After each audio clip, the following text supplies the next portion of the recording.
नमस्कार मंडळी, स्वागत आहे तुमचं माझ्या ब्लॉगमध्ये। आज आपण अनुभवतोय गिरगावची शोभायात्रा 2025, जिकडे परंपरा, संस्कृती आणि भक्तीचा सुंदर मिलाप पाहायला मिळतो।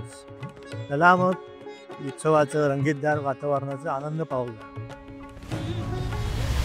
शोभायात्रेची वैशिष्ट्ये: महिलांची दुचाकी रॅली, पारंपरिक नऊवारी साडीत महिला रॉयल एनफील्ड चालवितात, ज्यामुळे संस्कृती आणि सबलीकरण यांचे अनोखे प्रतीक साकारले जाते। ढोल ताशा आणि लेझिम, पारंपरिक ढोल ताशाच्या गजरात आणि लेझिमच्या तालावर शोभायात्रा सजते। थीमवर आधारित रथ, छत्रपती शिवाजी महाराजांच्या राज्याभिषेकाची झलक किंवा भारताच्या ऐतिहासिक घटना यांची रेखाटने विविध रथांवर पाहायला मिळतात। सांस्कृतिक आणि सामाजिक महत्त्व: गिरगाव गुढीपाडवा शोभायात्रा ही समाजातील विविध घटकांना एकत्र आणणारी संस्कृतीची पर्वणी आहे।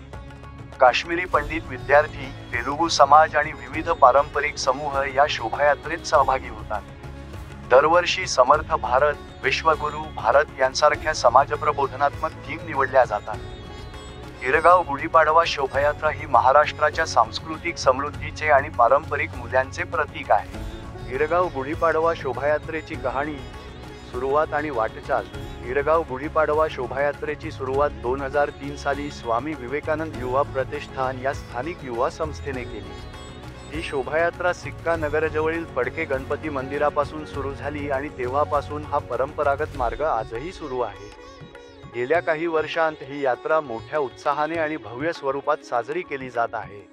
महिलांची ऐतिहासिक भागीदारी: 2003 साली या शोभायात्रेत महिलांना दुचाकी रॅलीमध्ये सहभागी होण्याची संधी मिळाली।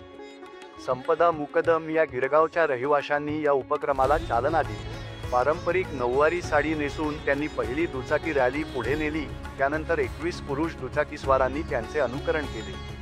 या ऐतिहासिक घटनेमुळे पुढील वर्षांमध्ये महिलांचा मोठ्या प्रमाणावर सहभाग वाढला आणि आज महिलांची दुचाकी रॅली ही शोभायात्रेचा अविभाज्य भाग बनली आहे। शोभायात्रेचा मार्ग आणि वेळापत्रक: शोभायात्रा सकाळी 8 वाजता फडके गणपती मंदिरापासून सुरू होते आणि गिरगाव चर्च जंक्शन, ठाकूरद्वार चौकातून मार्गक्रमण करून चिरा बाजार येथे दुपारी 3 वाजता समाप्त होते। म्हणजे तुम्हाला माझा व्लॉग नक्कीच आवडला असेल तो कमेंट सेक्शनमध्ये सांगा मला। लाईक करा, शेअर करा, माझ्या चॅनलला सबस्क्राईब करायला विसरू नका। सर्वांना गुढीपाडव्याच्या खूप खूप शुभेच्छा।